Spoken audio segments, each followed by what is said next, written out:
डोंबिवलीतील सुनील नगरमध्ये कवयित्री बहिणाबाई चौधरी उद्यानामध्ये तयार करण्यात आलेल्या वाचनालयावरनं शिवसेना शिंदे गटात आणि ठाकरे गटात जोरदार झुंपलेली आहे। या उद्यानामध्ये होत असलेल्या वाचनालयास शिवसेना ठाकरे गटाचे विरोध आहे, त्यामुळे दोन्ही गट आमने-सामने असून एकमेकांवर आरोप आणि प्रत्यारोप करण्यात येत आहेत।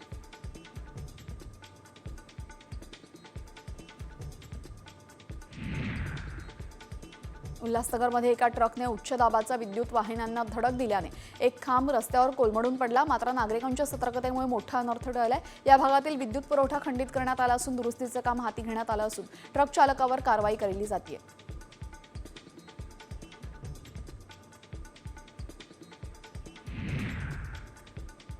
साम टीव्हीच्या बातमीनंतर बदलापूर नगरपालिकेच्या नव्या इमारतीच्या बेसमेंटमधील पार्किंग अखेर सुरू झालेली आहे। पार्किंग सुरू झाल्यामुळे पालिकेमध्ये येणाऱ्या नागरिकांचा मनस्ताप टळणार आहे। किरकोळ कारणांमुळे गेल्या अनेक दिवसांपासून हे पार्किंग बंद होते, त्यामुळे पालिकेमध्ये येणाऱ्या नागरिकांची मोठी गैरसोय होत होती।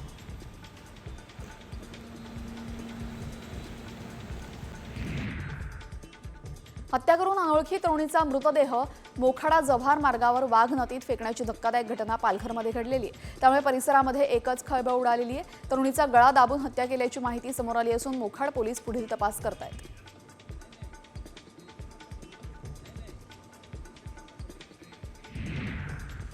उल्हासनगरमध्ये घराच्या खिडकीचं ग्रिल तुटून दोन मुलं खाली पडल्याची धक्कादायक घटना घडलेली आहे। सुदैवानं कोणतीही जीवितहानी झाली नाही, मात्र दोन्ही मुलं गंभीर जखमी झाले। त्यांच्या रुग्णालयामध्ये उपचार सुरू असून उल्हासनगर कॅम्प 5 मधील गांधी रोडवर हरेकृष्ण इमारतीमध्ये हा संपूर्ण प्रकार घडलेला आहे।